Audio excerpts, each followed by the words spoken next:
أعوذ بالله من الشيطان الرجيم.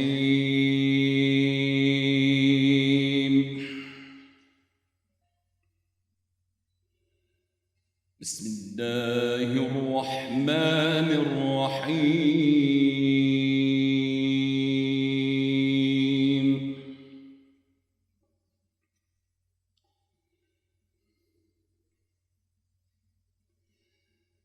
إن في خلق السماوات والأرض واختلاف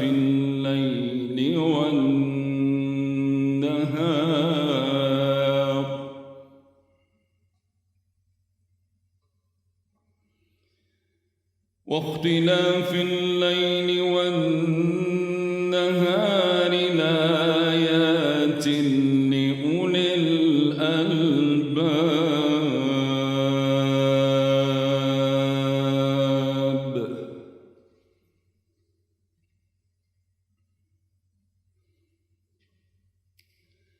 الذين يذكرون الله قياما وقعودا وعلى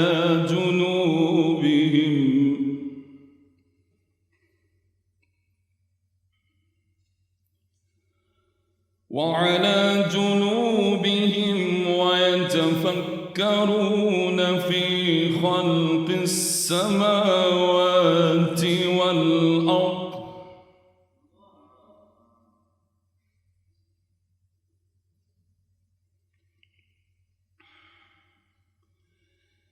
إن في خلق السماوات والأرض واختلاف الليل والنهار لآيات لأولي الألباب.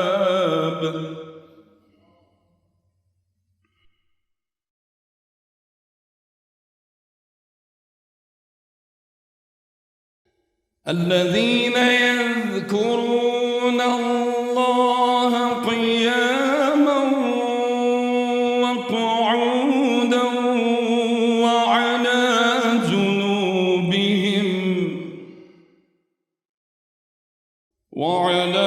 جنوبهم ويتفكرون في خلق السماوات والأرض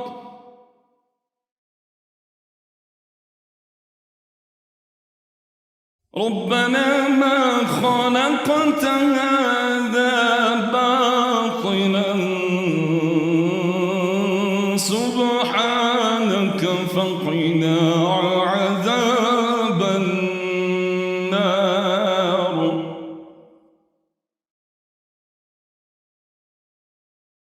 ربنا إنك من تدخل النار فقد أخزيته وما للظالمين من أنصار.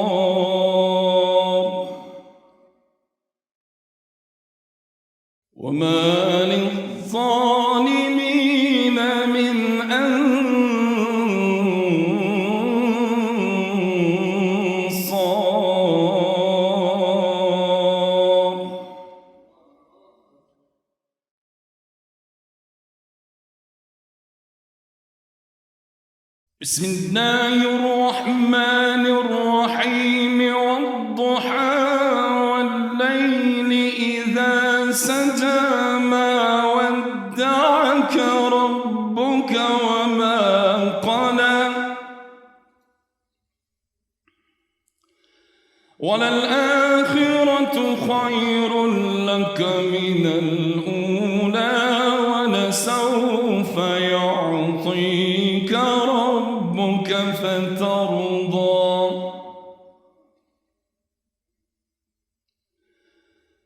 ألم يجدك يتيما فآوى ووجدك ضالا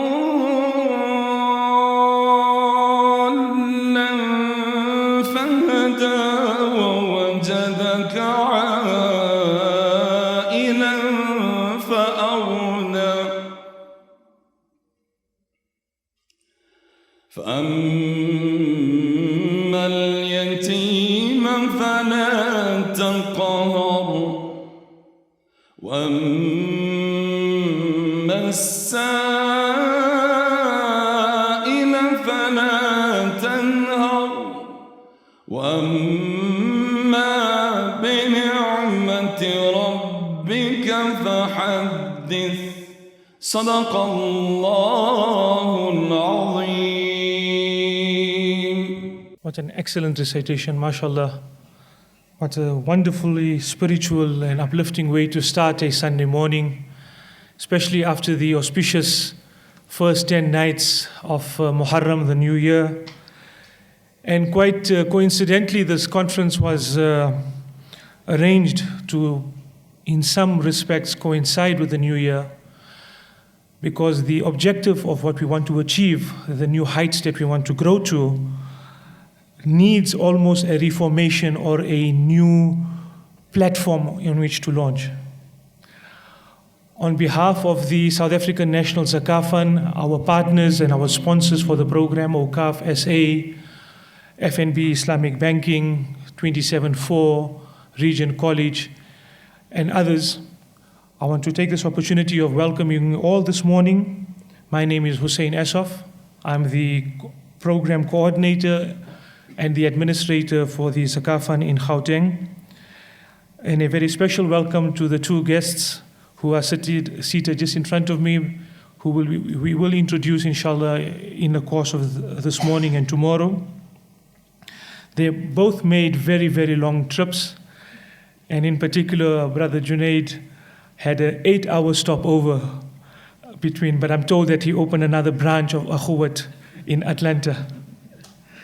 That's wonderful use of time. The purpose of this conference, I suppose, needs very little motivation. The very fact that you are here, you were motivated to begin with to be here. But SENZF has taken a very important and strategic decision about 2 years ago, when we were just about turning 40 years old. We celebrated our 40th anniversary last year. So when we were in our 39th anniversary mode, we took a very important decision that we too needed to break out of the isolationist mentality that South Africa had come from. For those of you who still recall, South Africa was under sanctions and in an isolation mode up to 1994. And what that meant in many respects is that South African citizens largely were not able to participate as freely as they wished to in international affairs because of the political dispensation in our own country. And many of us supported and still support what we had gone through in terms of the sanctions in this country. But one of the consequences of the sanctions was, despite the goodwill of many local people, we lost an opportunity to share and to learn with our brethren throughout the world. But it also gave us an opportunity in this gap to strengthen ourselves, because we had to look after ourselves. So while we knew that we had sympathy from brethren outside of the world, or outside of South Africa, we could really only depend on ourselves. And so it was both a positive as well as a negative. And there's a debate whether the negative supersedes the positive or not. But just as one example, SENZF during this period had grown, had been able to cement itself, had root itself in the community. And strangely enough, post-1994, that means post-freedom, the growth of the organization was phenomenal. But that phenomenal growth would not have been successful, would not have been achieved had it not been for the hard work and sacrifices for the preceding 24 years of the organization. So to many of the founders who are in this room, to many of those who are very grey and sitting today, who are with us from the beginning, who stuck it out, who through their conviction and their taqwa and their fear of having to face the Creator one day, without the excuse that, well, Allah, what could we have done? We were an oppressed society. Even in an oppressed society, we were able to demonstrate that we could look after ourselves. I'm not going to give you a history of Sanzef, nor am I going to give you a history on South Africa.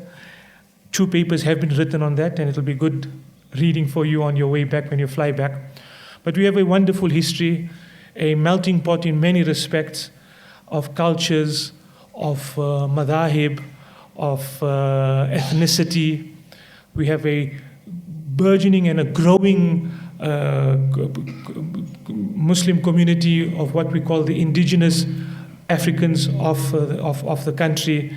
And inshallah, the face of Islam not too long from now will be very different if you ever should visit our shores again. The complexion of Islam, rightfully so, will be very different because Islam will take root in this country, inshallah.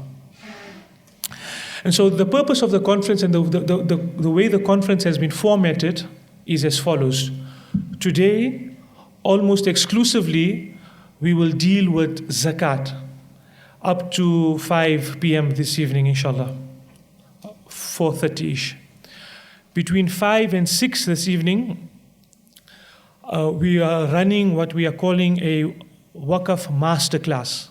It's a 1-hour session, but I think it's, as someone described the other evening, the twin of Zakah, the opposite side of the coin, of the same coin, and these together have the potentiality of really uplifting the communities that we want to serve.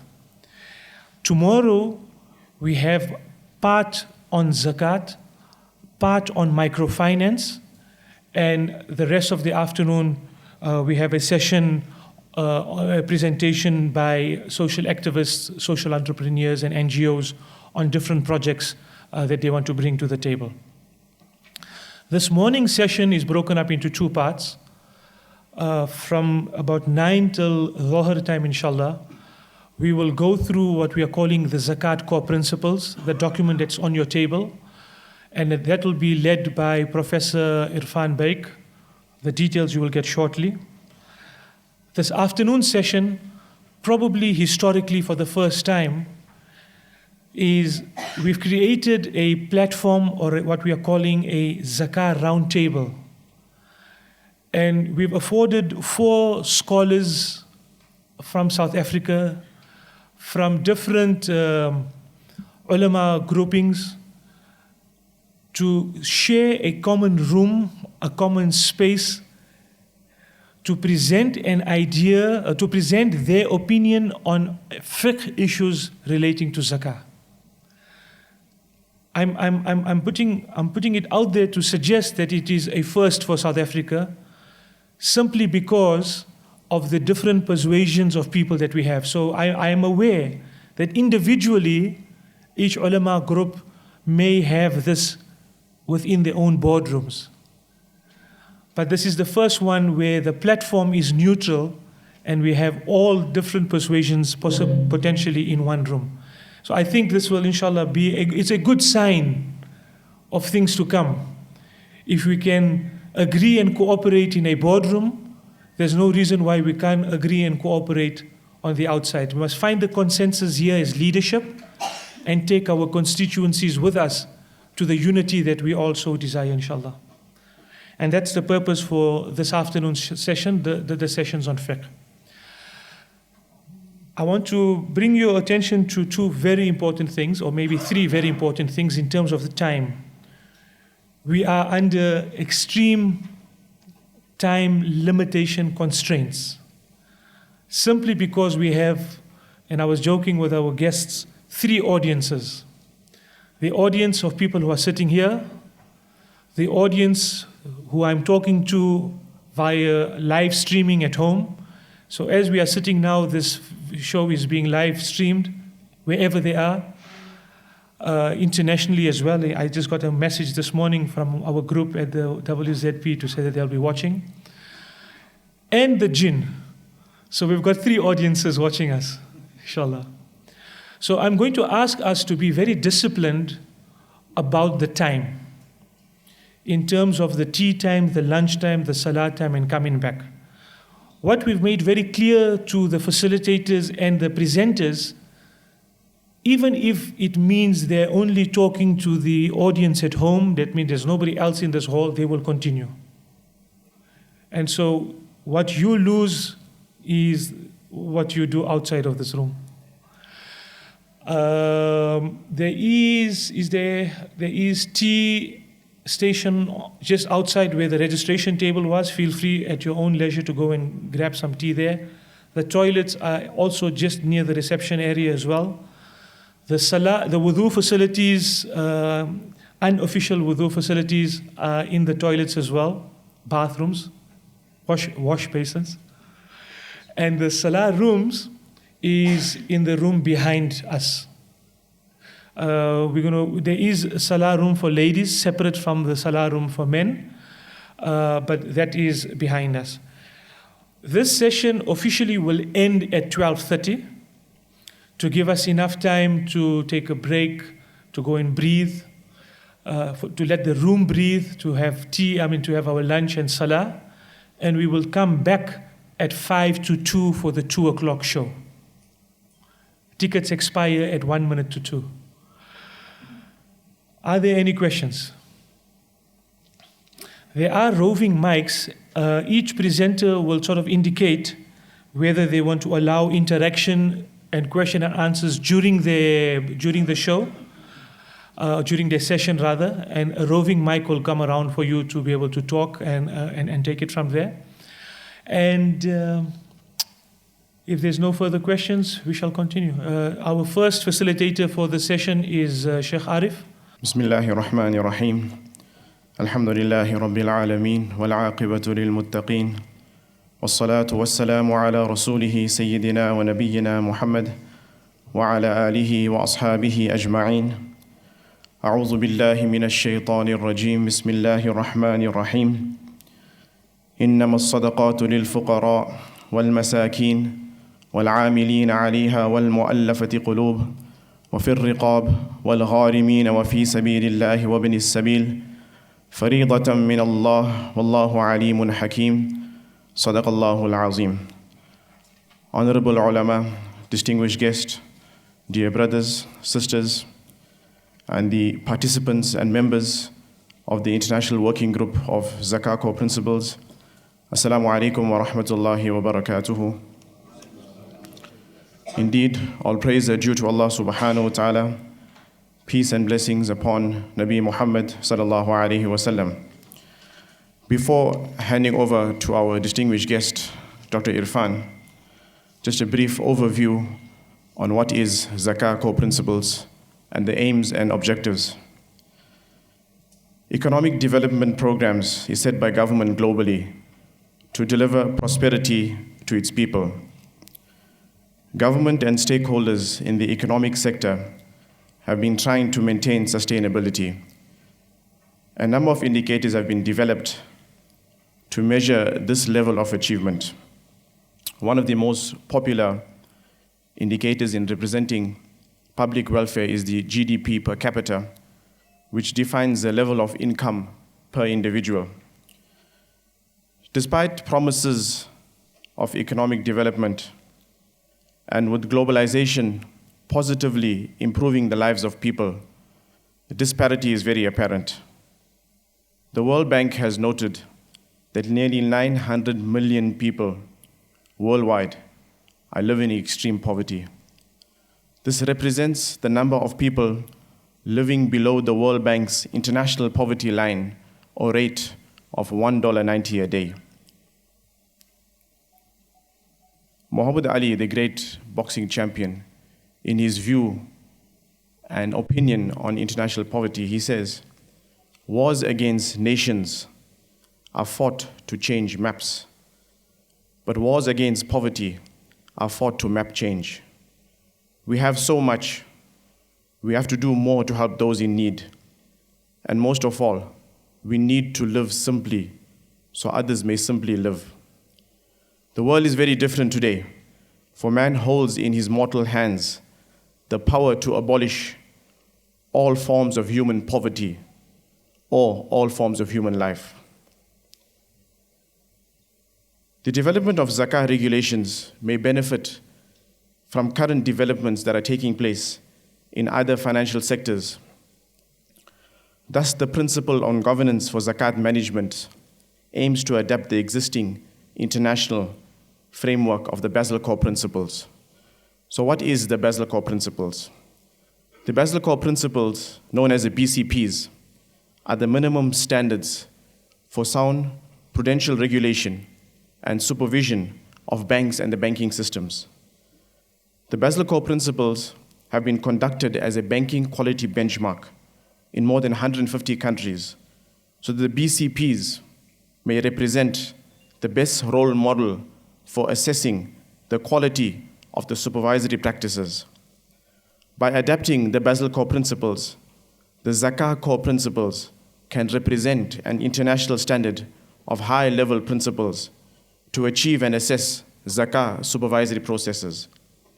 In front of you, you have the Zakah Core Principles working document, which has been set out into 18 core principles. In implementing compliance, there exist an essential and additional criteria for each of the 18 core principles. The essential criteria are elements that should be present in order to assess full compliance with the Zakah principle. On the other hand, the additional criteria are elements that may be relevant to the countries with advanced Zakat management to achieve best supervisory practices. A country may voluntarily choose to be assessed against the additional criteria in addition to the essential criteria. To retain a globally flexible and applicable standard, the Zakah Core Principles are formulated from a concept of a broad range of Zakah institutions, from compulsory Zakat management in the Organisation of Islamic Countries, OIC countries, to a voluntary NGO Zakat management system. Why is there a need for the Zakah Core Principles background paper? The principles is set to strengthen a sound supervisory Zakat management and is a safety net instrument among Muslim countries. The working group comprises of the members of the Organisation of Islamic Countries, OIC countries. Alhamdulillah, the South African National Zakah Fund is also an active participant in this international working group. SANZAF, as a minority, Muslim minority, has been recognized by the Zakah Core Principles International Working Group as a key player in Africa. As an established organization, this by necessity encourages us to benchmark and identify with international best practice modalities specific to Zakah and its use. With current ongoing research and understanding of issues surrounding Zakah, specific to Fiqh, governance, oversight, and accountability, consensus can be better understood. The donor can be self-assured with any Muslim NGO that ascribes to these international benchmarks.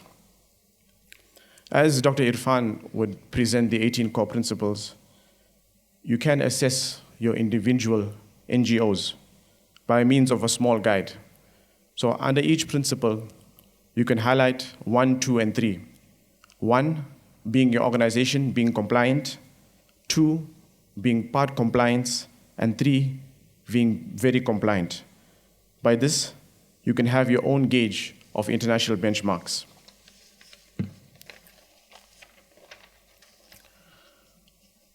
Dr. Irfan Syauqi Beik serves as a director of the Islamic Business and Economic Studies at the Bogor International University, also known as IPB, and is a lecturer of Islamic Economics Study Program.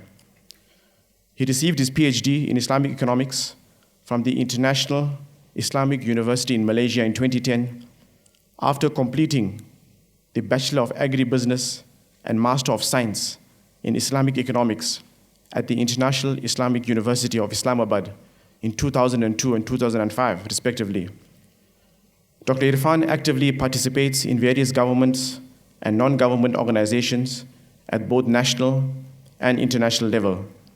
He presently holds several positions, such as a senior advisor of the National Board of Zakah of Indonesia, Baznas. He is the deputy chairman of the Indonesian Association of Islamic Economists. He is a member of the National Sharia Board of Indonesia. He is a member of the Executive Council of the International Association of Islamic Economics. He is a Deputy Secretary General of the World Zakah Forum and a member of the Sharia Supervisory Council of several Islamic financial institutions in the country.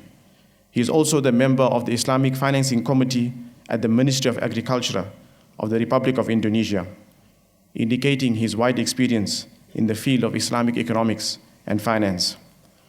Dr. Irfan is also known as a young productive writer of Islamic economics and considered as Zakah and an Islamic social finance expert in Indonesia. He's an author and a regular columnist in various nationwide and reputable media in the country. Last but not least, Dr. Irfan has a weekly radio talk show discussing Islamic economics issues at one of the largest radio network in Indonesia, known as Smart FM. We would like to welcome Dr. Irfan to South Africa and hope that his expertise and extensive knowledge can help the Ummah, and especially in Africa, to alleviate poverty through the effective collection and distribution of Zakah. Jazakallah khair, Dr. Irfan. Bismillahirrahmanirrahim. Assalamualaikum warahmatullahi wabarakatuh. Innal hamdalillah nahmaduhu wa nasta'inuhu wa nastaghfiruh wa na'udzu billahi min shururi anfusina wa min sayyiati a'malina may yahdihillahu fala mudhillalah wa may yudlilhu fala hadiyalah. Ashhadu an la ilaha illallah wahdahu la syarikalah wa ashhadu anna Muhammadan abduhu wa rasuluh la nabiyya ba'dah. Amma ba'd. Alhamdulillah, with the mercy of Allah, we can gather here in order to attend this prestigious event. And I'm very happy to be invited here, to be among you, to discuss one of the most important issues in our ummah today, which is Zakat Core Principles. And before we elaborate in detail the principles that will be the basis for the operation of effective Zakat system in the country, so I would like to share with you the background on why the issue of standardization of Zakat management came into the picture, and why all of the, or most of the OIC member countries have shown their agreement to have a standardized Zakat management for the operation of Zakat instrument in their own respective country. So I think this is very important so that we will know the essence, we will know the taste, we will know the feeling, why all of us should have an internationally accepted standard for Zakat management. And let me begin my presentation with the fact that our global target to reduce poverty by the end of this year by half is not achieved actually. And if we look at the current condition of the Ummah, we will also know that there is a worsening income disparity that takes place in many parts of the world. And I believe this also happens in your country. And therefore, what we need to do is we need to have a new direction on poverty alleviation and income gap reduction policy. And in this regard, of course, the presence of Zakat instrument is highly needed. And according to the research conducted by one of the most prominent figure in the Islamic economics area, Dr. Zakah, he did a study in 1989, and he found that the zakat potential in the OIC member countries is basically very high. It ranges from 1.8% until 4.34% of the GDP of the OIC member countries.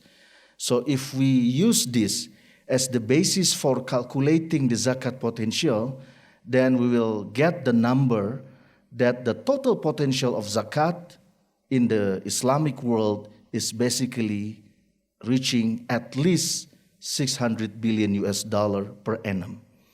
And if we add the Muslim minority countries, the potential may increase. And of course, the question is how we can optimize this, how we can collect this $600 billion and use properly for the purpose of the welfare of the ummah.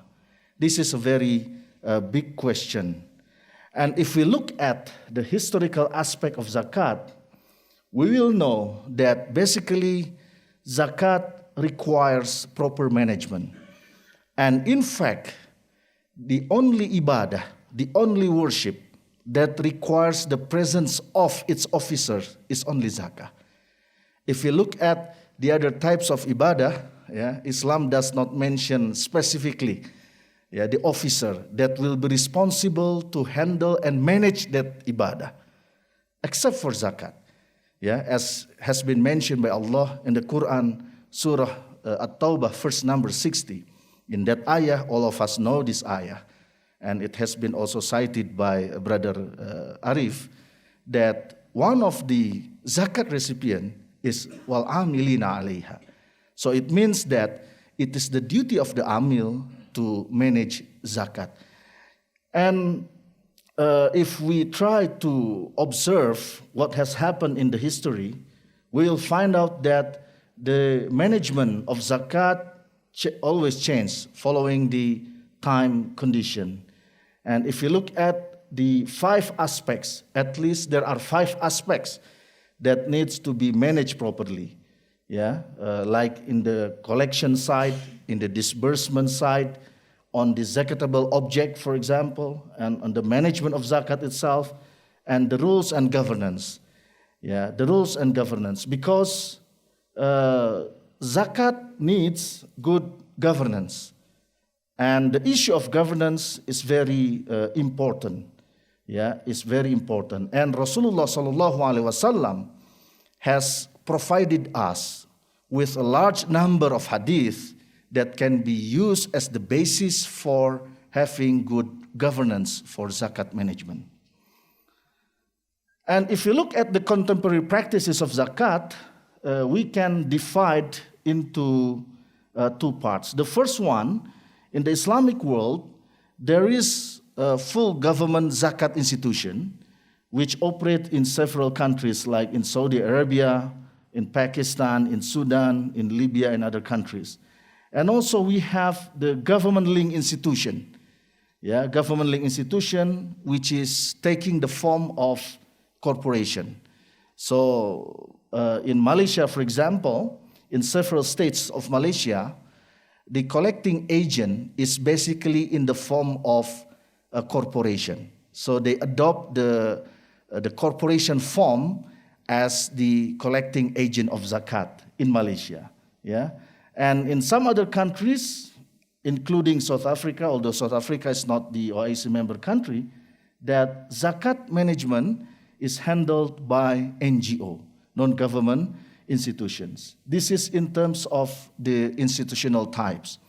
While when we talk about the character of collection, whether it is compulsory and voluntary, we can see that some of the countries are making zakat as compulsory, and it has been adopted in their legal system, in which every citizen is obliged to pay zakat. Otherwise, you will face certain legal punishment, legal consequences.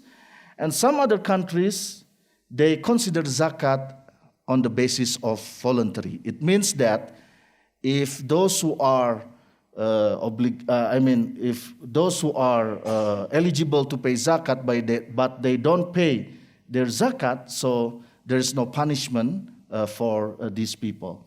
And some countries have adopted that one. This is when we talk about the contemporary practice of zakat. And if we make another observation on the level of zakat management, we can find out that the level of zakat management is different from one country to another country. Some countries are in the advanced level, while some others are in the early stage or even pay no attention towards zakat. So we will see that diversity exists even among the OIC member countries. And interestingly speaking, that in some Muslim minority countries, the awareness to manage zakat, to optimize this instrument, to collect zakat, to disburse zakat, tends to increase from time to time. And one of good example in this regard is your country, South Africa. I think South Africa can be considered as or you can say in a Muslim minority country that has practiced zakat up to the certain level that can be recognized worldwide. Congratulations for the SANZEF for this good achievement. But in general, zakat is still not optimized as a tool to increase global welfare. And in general also, we see that there is no standardized global zakat governance. Why the issue of zakat governance is very important? The reason is very simple, because to us, the quality of zakat management is determined by the quality of its governance. So when we talk about the quality of zakat management, we cannot ignore the quality of its governance. Therefore, it is in the interest of this ummah to pay more attention on the governance aspect, because governance aspect will give impact to the optimization of zakat instrument. And also, the zakat governance can be used as the reference to overcome various issues in global zakat management, because we have identified several issues that can be obstacle in the future global zakat development. Therefore, we need to anticipate these issues so that we can solve the problems and optimize the instrument. What are the issues? I have highlighted that at least there are 5 issues related with the zakat management. Yeah? And I think this becomes the global issues that we need to address. The first one is related with the regulatory framework. We talk about the set of regulation. What kind of regulation needed in order to optimize this zakat instrument? And of course, every country has its own perspective on this issue. And the level of regulation from one country to another country is also different. Some countries have enacted Zakat Act in their countries, but some other countries have put zakat regulation below, if we talk about the hierarchy structure of the legal system, below the act or below the law. Let's say it is under the, maybe under certain department in the government, etc. So this is one of the important issues. The second one is on the institutional performance. When we talk about institutional performance, we talk about the capacity of the institution of AMIL. How we measure as well, the standard of performance. When we say that an institution has been managing zakat in a very good way, so the question is, how do we know that they have managed it in a good way? How do we know that they have provided transparency in the system if we don't have a standardized reporting system, for example? So everything is very important, and institutional performance, of course, determines the achievement of the objective of zakat development. And also, when we talk about the institutional performance, we want that the presence of zakat institution have good impact on poverty and income inequality reductions. And the question arises here is, what should be the standard measuring this impact? And on what basis that we can say zakat is able to reduce poverty by 10%, for example? So far, very few institutions, zakat institutions in this world that have the data on the impact of their program towards poverty reduction. Yeah? For example, how many percent of the poor that can be transformed from mustahiq to become muzaki? How many percent of your beneficiaries that can be transformed into muzaki, that becomes the loyal zakat payer after 2 years, for example? How many percent? We don't have that data. And therefore, this should be taken seriously into consideration that we need to improve our governance aspect, one of which is to have this certain measurement on the impact of our programs. The third issue is on human resources. Human resources, of course, becomes very important issue. Yeah, and when we talk about human resources, we talk about the criteria of required amil. What kind of amil that is needed, yeah, in our organization? What kind of code of conduct that must be strictly followed? What kind of ethical basis, yeah, for the amil officers, yeah, to implement or to perform or to conduct their tasks, yeah. So these kind of issues, of course, require certain thinking, and of course, we need to have a certain indicators or certain standardization of the indicators, of the criteria of this amil, code of conduct, etc. And then the fourth issue is related with the interpretation of fiqh zakah.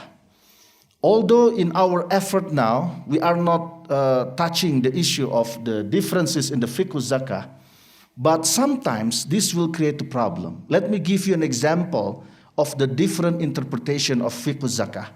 For instance, in Brunei Darussalam, yeah, the asnaf of fi sabilillah does not exist, because the Council of Ulama in Brunei define asnaf fi sabilillah only for those who fight in the way of Allah. Fighting here means al-qital, the war. Since there's no war, so this asnaf is not exists. Yeah, that's why if you look at the report of the Council of Islamic Council in Brunei, yeah, of the Zakat institution in Brunei, there are two asnaf which are excluded, yeah, from the report. Yeah, asnaf fi sabilillah and ar-riqab. Ar-riqab is understandable, but fi sabilillah, yeah, this is one of the example. On the other hand, its neighboring country, which is Malaysia, define fi sabilillah in a very wide definition, in very you can say not strict, but very wide definition. Therefore, the largest proportion of zakat distribution goes under this asnaf fi sabilillah. So almost 40% of the distribution comes under asnaf fi sabilillah. So you can see this is different interpretation. And it can be the problem when we want to have global zakat cooperation, yeah, zakat transfer from one country to another country.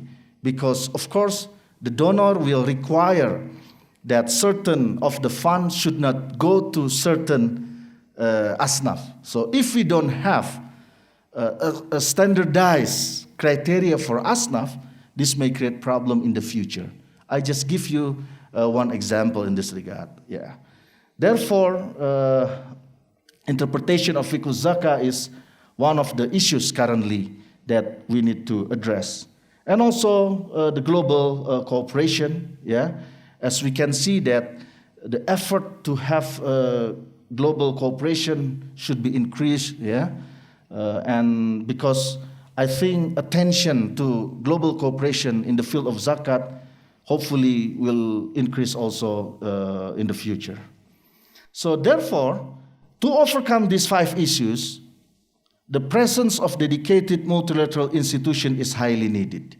And we are moving now to that direction, that next year, inshallah, if Allah allows us and permits us, we're going to have the dedicated multilateral institution that will be responsible to standardize the operation of zakat and awqaf.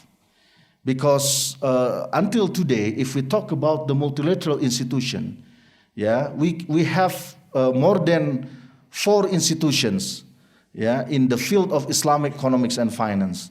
But when we talk about zakat and awqaf, the presence of this institution is still in our dream. Therefore, we need to realize and concrete the presence of this institution that can be made as the source of reference, source of reference for the entire operation of zakat system. And what we do is basically we are starting our effort by establishing the International Working Group, which discusses this issue. And Alhamdulillah, SANZAF is one of the very active member, always there, discussing this issue. And we have arranged around 3 working group meetings, and inshallah the 4th one will be held at the end of this month. And Alhamdulillah, the presence of this international working group also get strong support from the Islamic Development Bank group. Even the IDB group has funded the participants coming from certain invited countries. So what has been done, I will give you the updated information, what has been done, that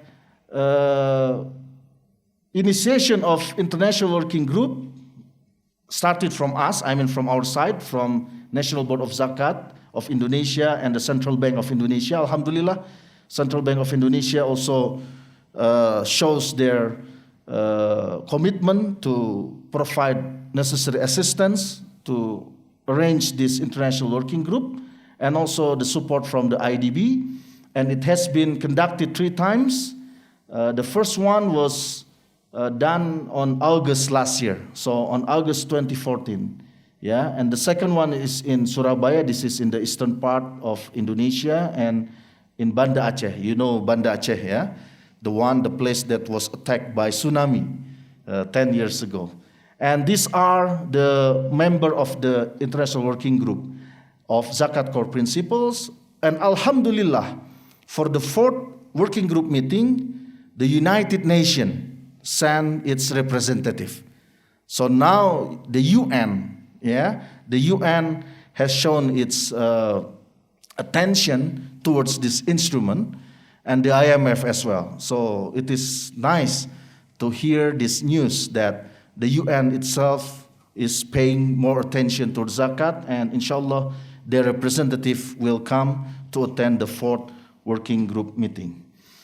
And then from where we start the discussion on zakat core principles, of course, when we talk about the core principles, the most valid principles, although this is not related with zakat, is the Basel Core Principle, as has been mentioned by Brother Arif. So Basel Core Principles, which are applied in the practice of banking system globally, is made by us as the starting point of discussion. We try to see what has been discussed in the Basel Core Principles. And of course, we do not, you can say, we do not follow the Basel style fully, because we see that there is significant difference between the banking system and the zakat system. banking system and zakat system. Philosophically, there are some huge differences. For example, the use of the term corporate governance. In zakat, we do not use the term of corporate governance. Why?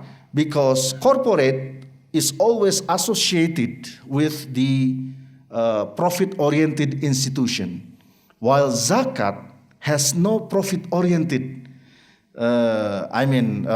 profit-oriented program that will enrich, that will make the organization richer, because we are a social organization. And therefore, we prefer to use the term of amil governance. So this is just the example how the debate was done in the working group meeting for the use of whether we use corporate governance for zakat or we use amil governance for zakat. Because amil has its own philosophical thinking. And therefore, we cannot mix the commercial thinking and the social thinking. It has to be on their own characteristics. That's why we prefer to use the term amil governance instead of corporate governance. That's why we come up with the agreement that the governance that we will promote is good amil governance. So what we discuss in the Zakat Core Principle, basically we talk about the 18 principles so far that can be classified into 6 dimensions. There are 6 dimensions of Zakat Core Principles. Before we go into the detail of this dimension. The first one is related with the legal foundations. We have 3 core principles related with the legal foundation. The second one is related with the zakat supervision. We have also another 3 principles, core principles, talking about the zakat supervision. We have the zakat governance dimension. We have the intermediary function. Intermediary function, because the role of amil is basically the intermediary function, to intermediate, to bridge between 2 parties, that is muzaki and mustahik. Because if we talk about the financial system, the presence of banking system is basically to bridge unit surplus of the economy with the deficit unit, surplus unit of the economy with the deficit unit of the economy. That's why the intermediary was conducted by the financial institution. Similarly, zakat also, institution of amil, plays intermediary function, that is to bridge 2 parties, the surplus unit, which is muzaki part, and the deficit unit, which is mustahik. So that's why in conducting this intermediary function, we need to have several core principles related with this. The 5th one is risk management. Maybe to us, this is something which is new. Risk management. Because when you manage zakat, you have to consider also the risk associated with the practice of zakat. For example, when you agree, for example, that you will provide scholarship given to the certain number of beneficiaries, the scholarship. And then, of course, let's say a university student, they have to pay tuition fee every semester, let's say in the first 2 weeks of the semester, the first 2 weeks of the semester. And how this risk comes to the picture is that if you are not distributing the money to the beneficiaries on time within the first 2 weeks of semester, so what will happen?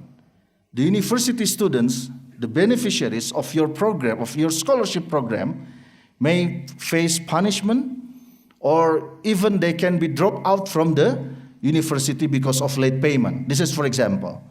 So if you are not delivering your program on time, you will face several risks. The risk that the beneficiaries may be affected in a very bad condition. The second one, it may also affect your reputation as a trustable institution, that you are not responsible. Yeah, of course, it will affect your reputation.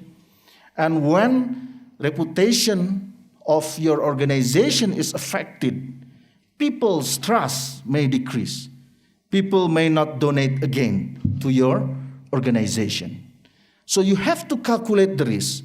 What kind of risk that may appear in the practice of our zakat management.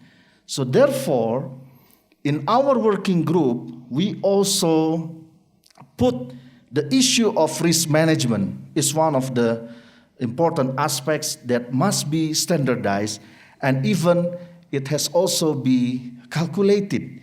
So when you know the risk that may happen, so you will take several steps as the mitigation actions to mitigate the risk, to find the solutions so that you can maintain the position as trustable institution. Yeah, sometimes we do not pay attention on the risk that may appear, yeah, if we mismanage the zakat. And the last dimension is on Sharia governance. Yeah, Sharia governance, because zakat must be based on Sharia, of course. Yeah, if it is not based on the Sharia, then it is not zakat. Yeah, and therefore, what should be the Sharia governance? Yeah, in this regard, that must be followed by zakat institution. So these 6 dimensions are becoming the core principles of zakat management. Therefore, based on these 6 dimensions, we will elaborate, yeah, the 18 principles, and by having the documents there, we can start. Yeah. We continue, or we should have Q&A first? Okay. Okay.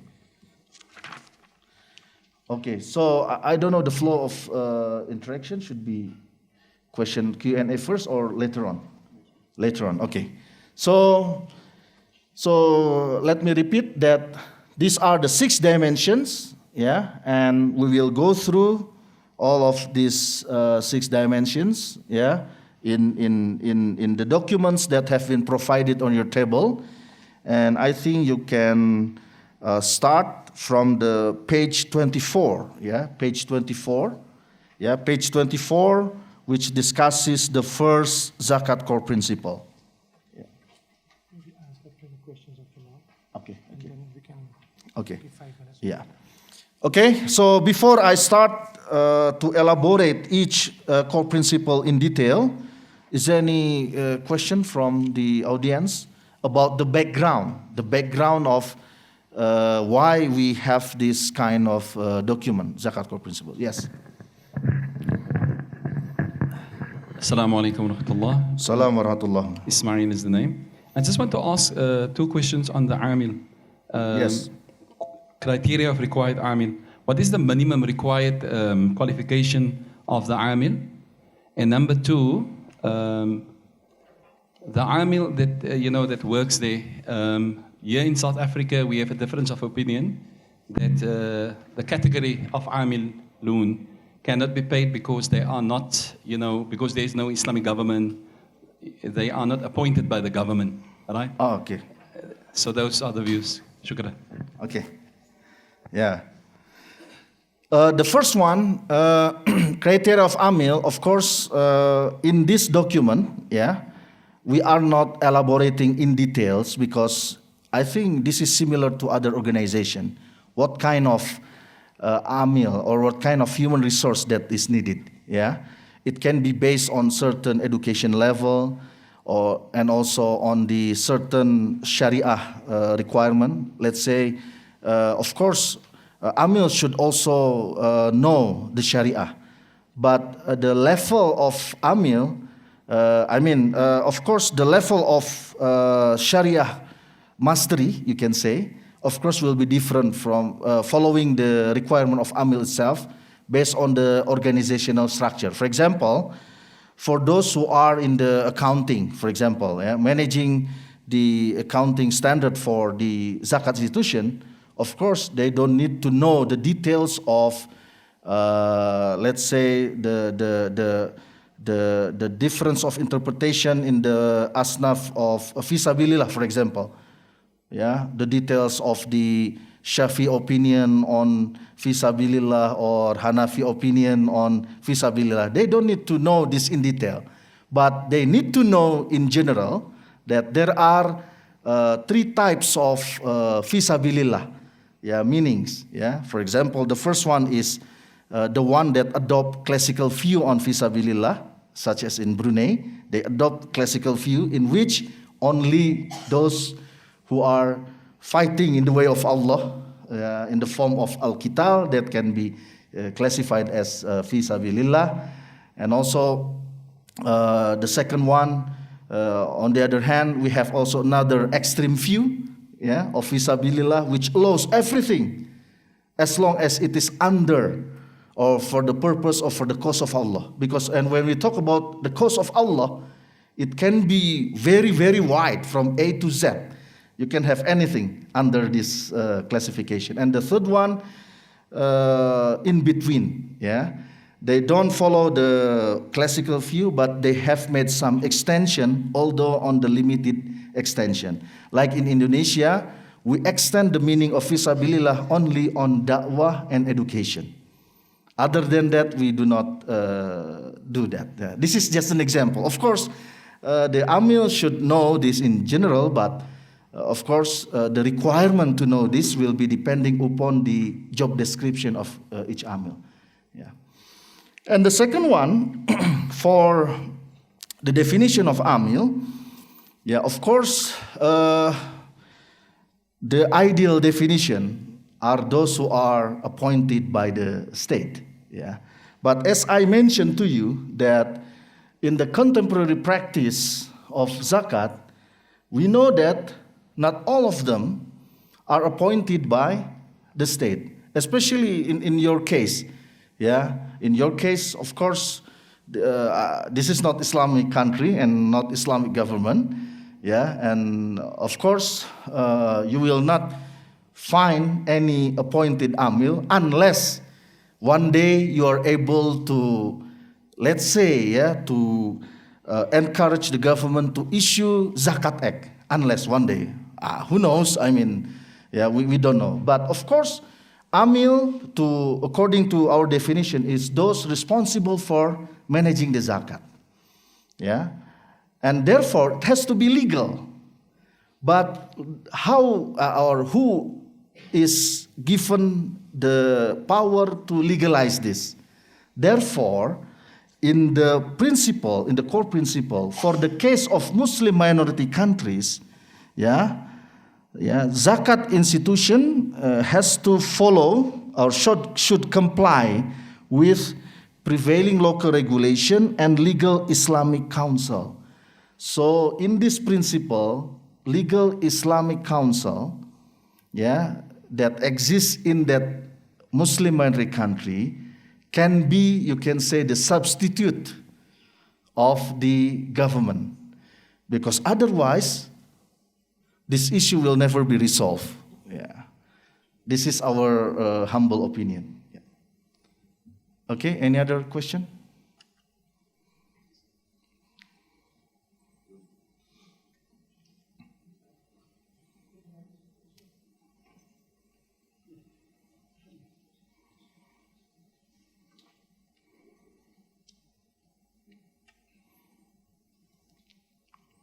Yes.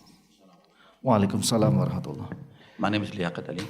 And I'll talk on the same subject. In South Africa, for example, we don't have zakat as such controlled by the government. Do you think then Sanza, for example, will be regarded as a Baitul Mal type of thing, or will it just be the money will be held in trust as such? What, the zakat money that is collected by Sanza. Yes. will it be on the basis of Baitul Mal?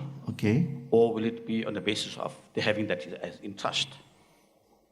Okay, I don't get the point for the second one. In trust, what do you mean?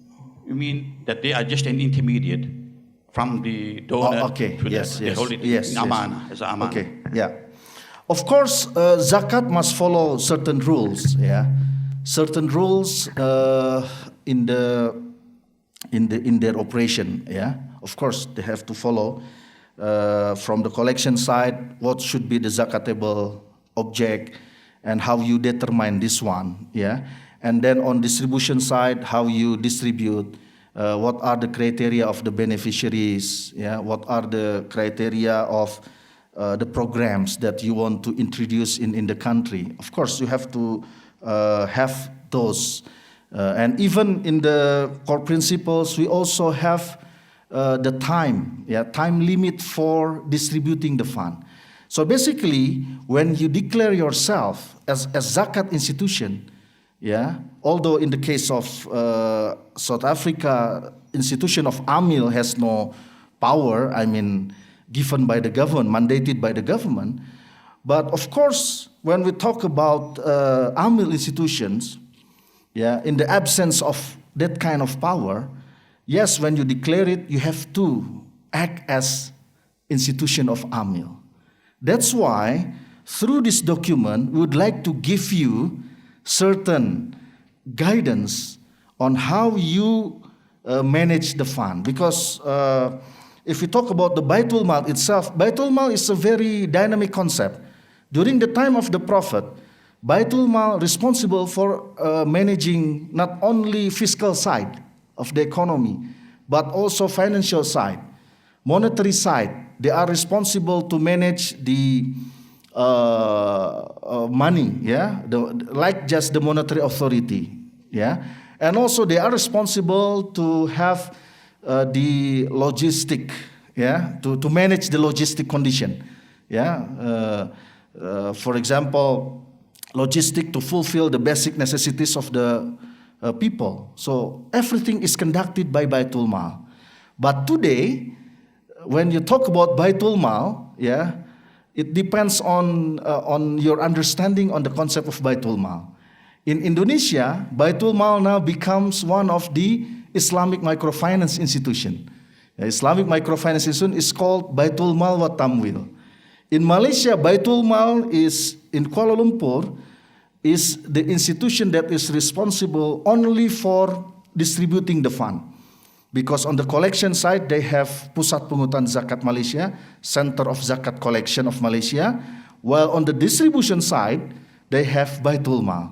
So the meaning of Baitul Mal, the definition of Baitul Mal is now changing, and even yesterday I also visit Baitul Mal in Pretoria with Brother MH. It is also Baitul Mal, yeah, with its definition. I mean, if we refer the Baitul Mal definition to what has happened in the time of Prophet, we will never find such institution anymore today.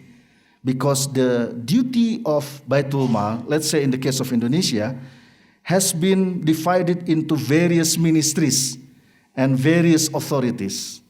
So you got my point, yeah? So therefore, when we talk about the zakat institution, of course, yeah, as long as it is legalized and approved by the community itself. For example, if the Muslim community here, you have your own united ulama, for example, as your umbrella for activities of all the ummah, then it can represent the authorities, quote unquote, the authorities, yeah? Although the term authorities, of course, it is always associated with the legal terms, but at least authorities from given by or mandated by the ummah here, so they can represent as the party appointing amil. Yeah. So to me, I think when SANZAF is doing this collection and distribution of zakat, I think it should have also the part of amil, asnaf, as asnaf of amil. Yeah, because asnaf of amil, the presence of this asnaf is not according to our willingness. It has been stated clearly by Allah subhanahu wa ta'ala. Yeah, of course. Yeah. Any other?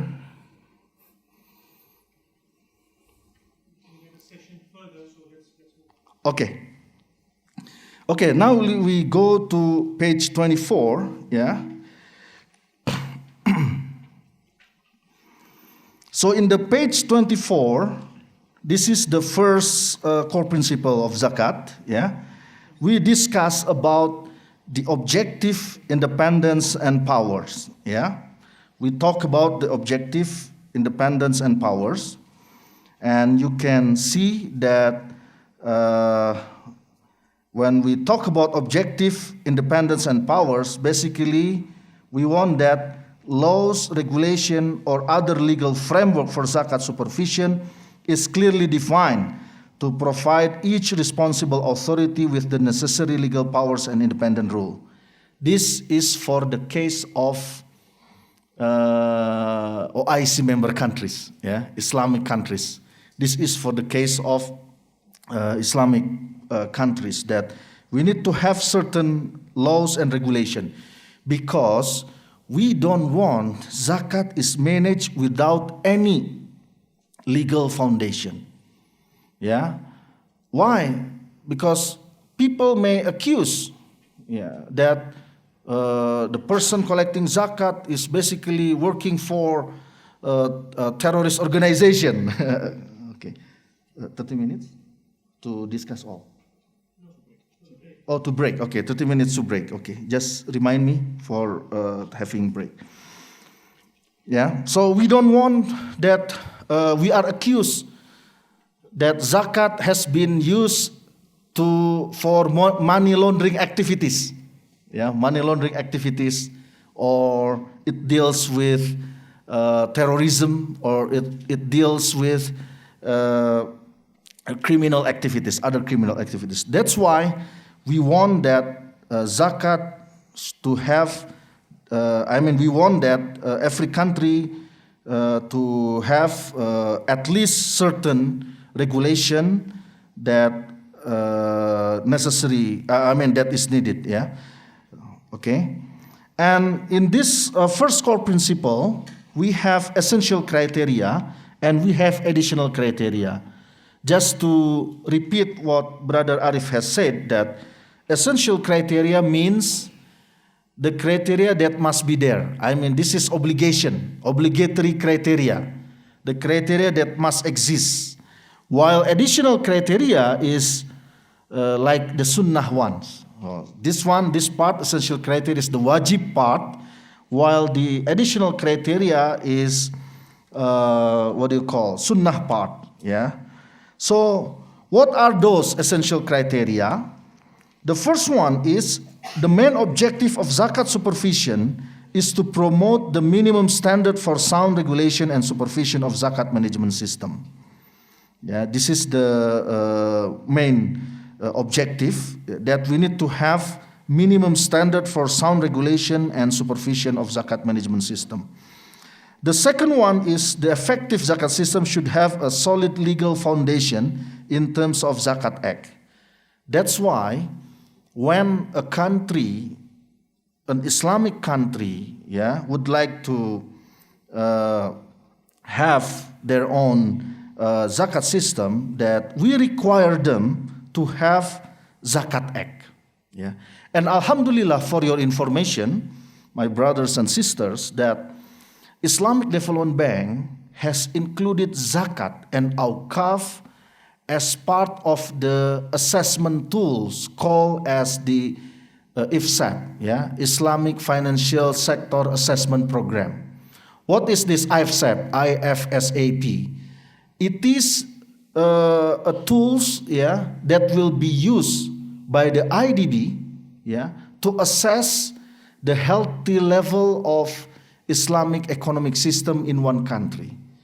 So if these countries adopt and follow this IFSAP assessment, yeah, and then show good indicators in the, related to this IFSEP, SAP, so that country will be prioritized as the place to invest. Why? Because their Islamic economic and financial system is classified as healthy. Yeah, so in order to have a healthy Islamic economic and financial system, a country should observe various indicators given by the IDB. And one of those indicators is Zakat and Awqaf. So you cannot say that your Islamic economic and financial system is in the good health condition without paying attention to Zakat and Awqaf development. Yeah. So this is one of the very important milestone in the global development of Islamic economics and finance, that Zakat and Awqaf are put as the one of the main indicators determining the healthy level of Islamic economic and financial system in one country. Yeah, this is what, alhamdulillah, we have to, the IDB has a very important, has taken very important step in this regard. That's why when we say in order to achieve that healthy level of Islamic economics and financial system, then one of the important things that you must have is to have the Zakat Act, yeah, in your country. So this is what we try to do. And then the third essential criteria is the ruling Zakat Act is adequate and comprehensively translated into operational regulation.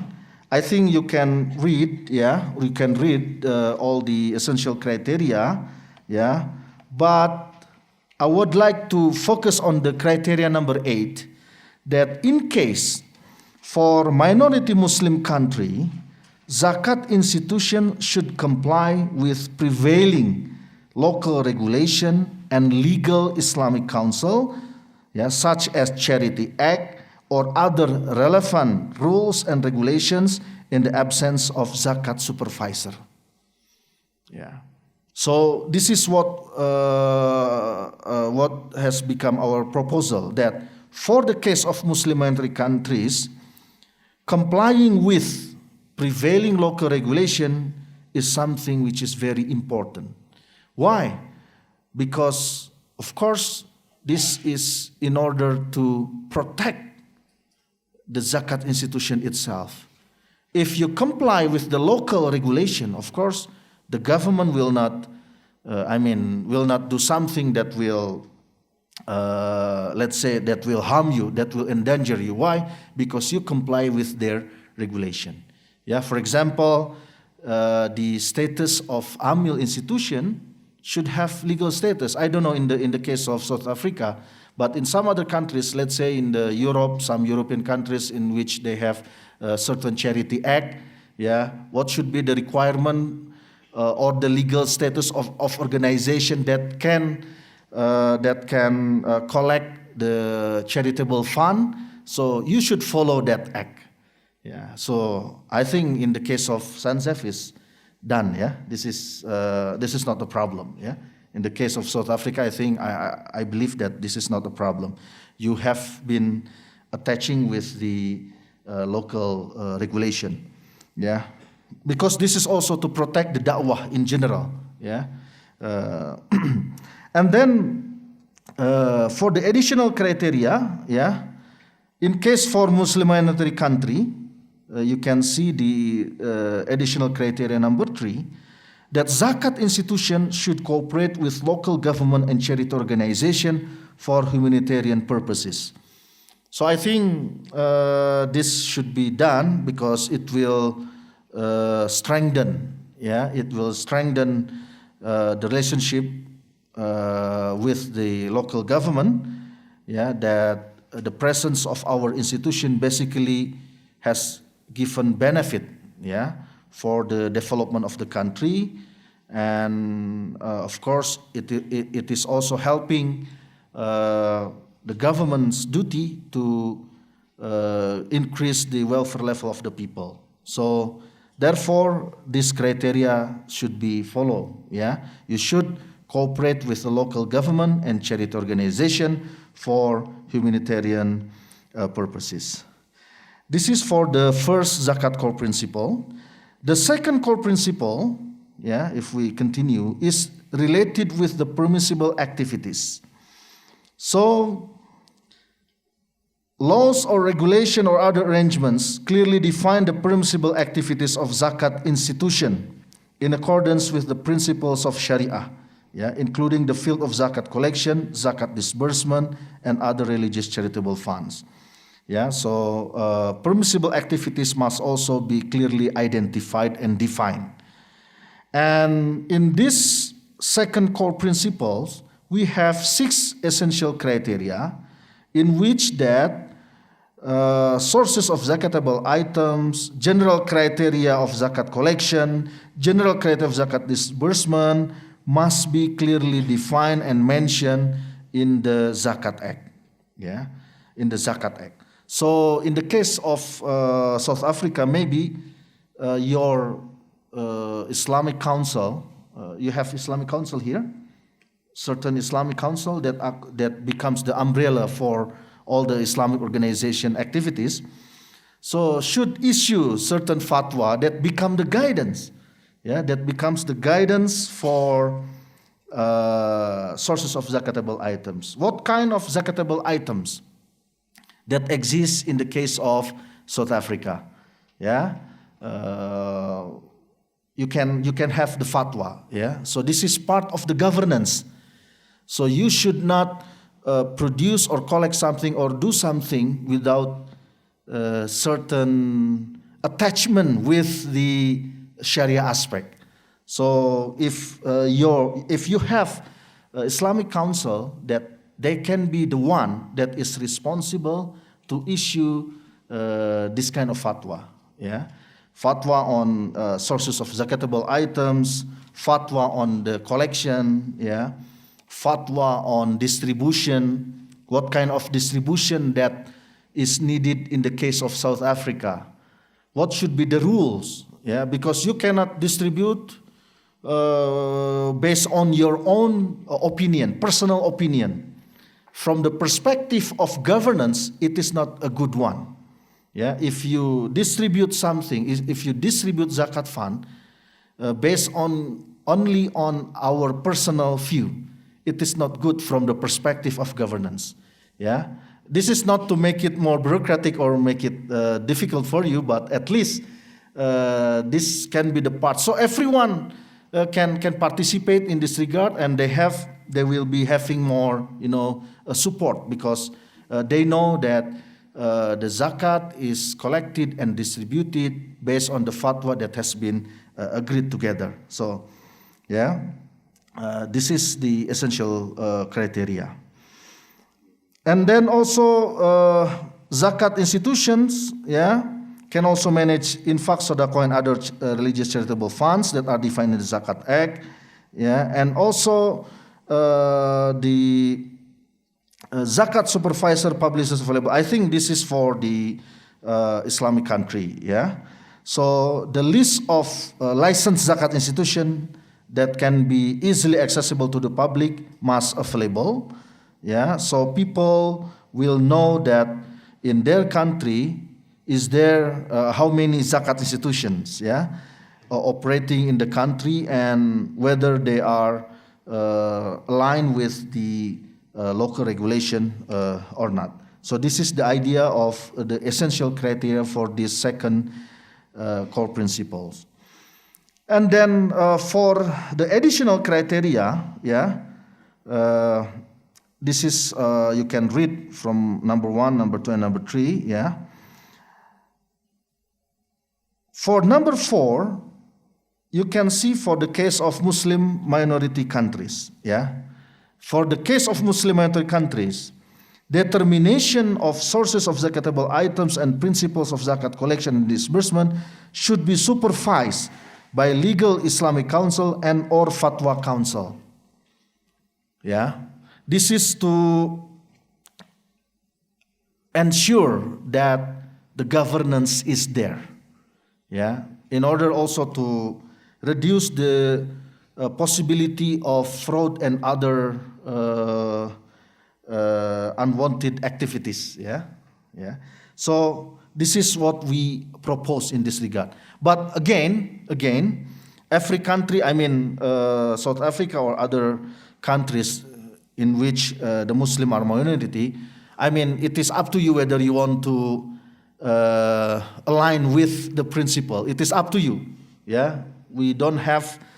I mean, we are not the party that will force you to follow this. Yeah, but it is up to you whether you want to follow the criteria that is mentioned here or not. It is up to you. But one benefit when you align with the principle is that first, you will be having a stronger network, especially abroad with other countries.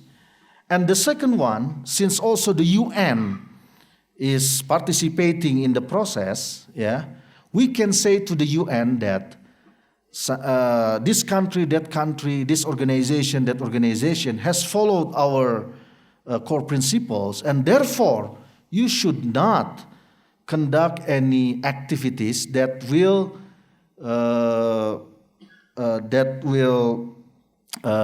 endanger them. Yeah. For example, like this: if we want to bring zakat fund from one country to other country, you cannot do through money transfer.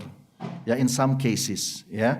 For example, one of the institutions in Kuwait send their money zakat through banking system. Yeah, to one other country. I don't have to mention the name. Yeah, and then what happened? The money is held. By the because everything, when you talk about the cash transfer, etc., it will be monitored by the U.S. Yeah, U.S. authority. So the money is monitored there, and the recipient organization cannot cash the money. Why? Because they suspect that this organization is not, is doing something that will against, humanity, or that is in line or attached with certain criminal organization. Yeah, so that's why, in many cases, if you want to bring zakat from one country to other country, you have to bring it by hand.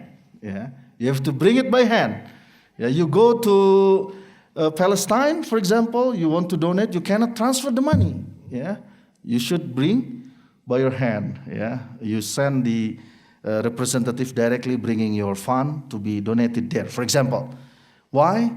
Because we have to acknowledge that our ummah condition is now in a very bad situation. Yeah, but at least if we have certain governance aspect, yeah, that is written in a written document, that is written in a certain document that can be made as reference, yeah, by the certain parties, they will know that those who are in line with this will never do activities that will attach with money laundering or other criminal activities, according to their perspective. Yeah. So that's why the presence of core principles finds its significance. Yeah. And hopefully this will be one of the solutions, yeah, to promote zakat transfer from one country to the other country. Yeah. So given the second core principles, we have we would like to in the case for Muslim minority country, hopefully determination of sources of zakatable items, the principles of collection, the principles of disbursement, everything, yeah, should be supervised by the legal Islamic Council or Fatwa Council. And also hopefully through this additional criteria, at least the unity of ummah can be strengthened, yeah, in that country. Yeah, I'm not saying that we are not united. No, yeah, I'm just saying that the unity of the ummah can be strengthened because we discuss all the ummah matter together.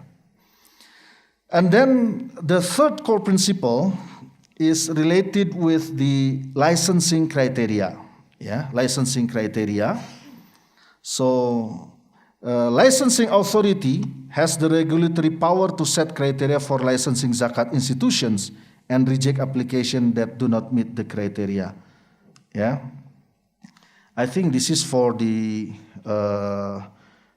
Islamic country. But if we look at the essential criteria, number 5, yeah, number 5, that it is mentioned here that the licensing power and the licensing criteria are set by the legal Islamic Council or Islamic local community in the case of Muslim minority country in accordance to local prevailing law. Yeah, so licensing is very important. Yeah, licensing is very important. Why? Because in the licensing process, of course, some requirements are there. If an institution would like to be zakat or institution of amil, of course they have to fulfill those requirements so that when they have fulfilled those requirements, the legal Islamic Council or Islamic local community or Islamic fatwa, yeah, that exists in that country can give the license, yeah, can give the authority, quote unquote authority, to collect and to distribute zakat. This is just to make sure that the governance aspect is there. Yeah, although in the cases of Muslim minority country, everyone can, can collect and distribute their money. But again, if you want to maintain the governance aspect, so the Islamic Council or Islamic local community or whatever the name, yeah, they should have the informal power, you can say, yeah, because formal power should be given by the act, but at least the power given by the committee, the mandate that should be given, they should be given the mandate, yeah, to give a license. So if anything happens, yeah, you can say that, oh, this is not the licensed organization. We are not responsible for that. Yeah, this is not the licensed organization, so we are not responsible for that. Or this is the licensed organization, yes, we will be responsible for that, and therefore we will always monitor the activities of the organization.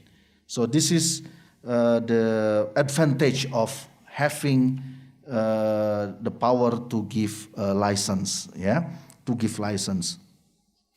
And then the fourth one is on supervisory approach. Yeah.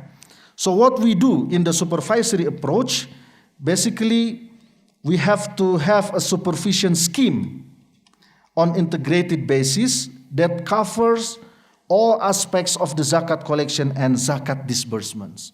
So in the case of Muslim minority country, the party that will conduct the supervision scheme is the legal Islamic Council or Islamic local community. Yeah. So they will be doing this supervision. Yeah, supervision, and they will be doing the monitoring process. Yeah, to make sure that zakat institutions are working according to the prevailing local law and also according to the Sharia principles. Yeah, that's why supervisory function of the Islamic Council or Islamic legal entity, yeah, becomes very important.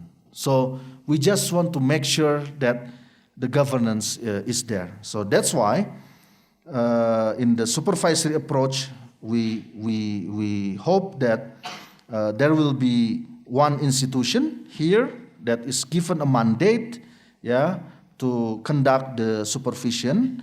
Yeah, of course, it has to be based on the scheme which integrates, yeah, all aspects, yeah, of zakat management, started from collection, distribution, even until the reporting system. Yeah. Do we still have time? 3 minutes. Okay. I think I will stop until the principle number 4. Yeah. Do you have any comments or question on the first 4 principles? Yeah. Because, yeah. Yes. Yes. Yes.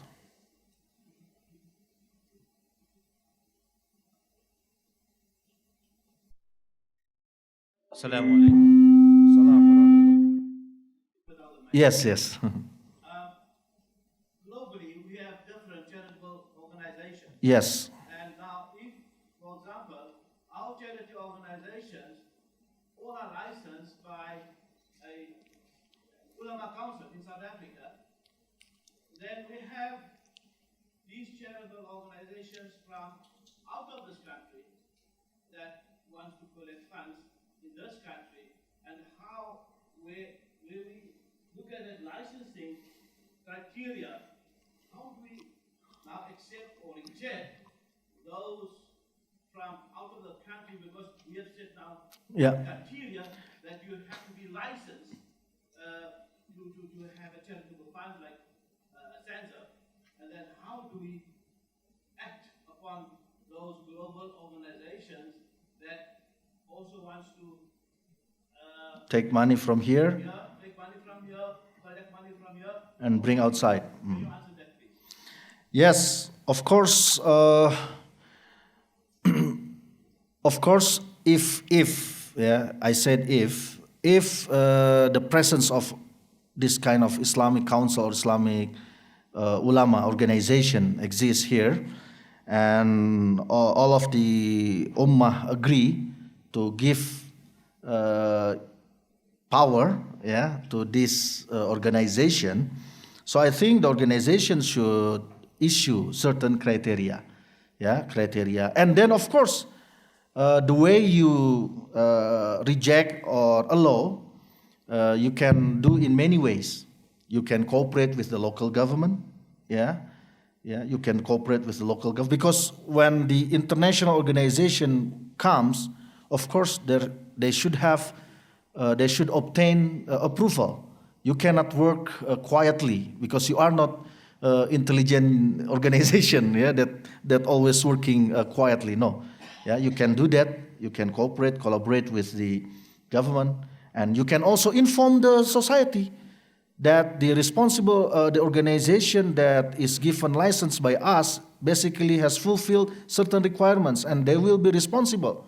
I mean, you should not doubt with the performance of those organizations. So you can also inform the public, the society, that we are not responsible for the presence of international organization that comes to our country and takes our money, and bring the money to other places, So you can do that, You can do formally by cooperation with the government, local government, or you can do it informally, by providing information, to the public, to the people. So if something happens, you have performed your duty to give or to provide information as transparent as possible to the people.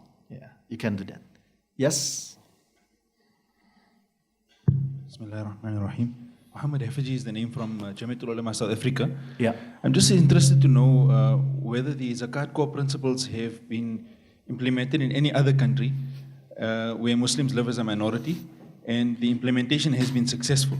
I ask because there's a natural aversion for any state to allow parallel systems to run, more so when it comes to regulation of affairs. Yeah, if you ask me about whether this has been practiced, no. This is still in the discussion process, And we are in the process of public hearing.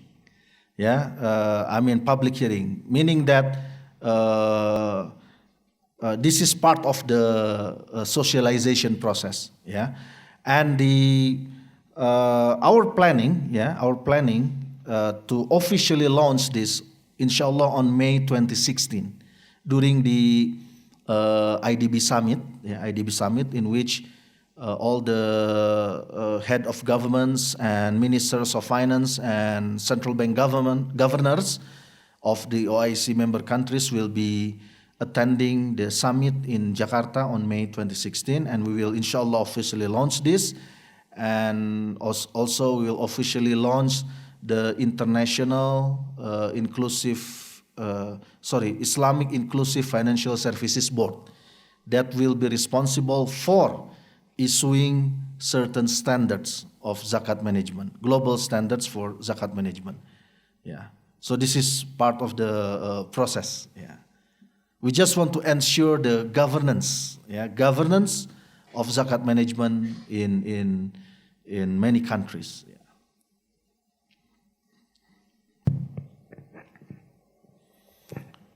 Jazakumullah. Assalamu alaikum wa rahmatullahi wa barakatuh. Salam wa rahmatullah. There is one issue which is bothering me tremendously, and I'm speaking particularly from a South African perspective. What has been presented here is a very formal structure. Okay. And in the context of South Africa, you'll find a wide variety of methodologies with regard to zakat. Yes. You will have more formalized structures like ZCP. You'll have very, very informal structures like I know you, you the imam, I know you, you my cousin, you distribute for me. And I'm very scared that, unless there is a marriage or some kind of management system between the formalized and the informal and everything in between, there could be major problems. This is also the same question when we firstly having the working group meeting. What are you going to do? Because every country has its own characteristic. So my answer is very simple.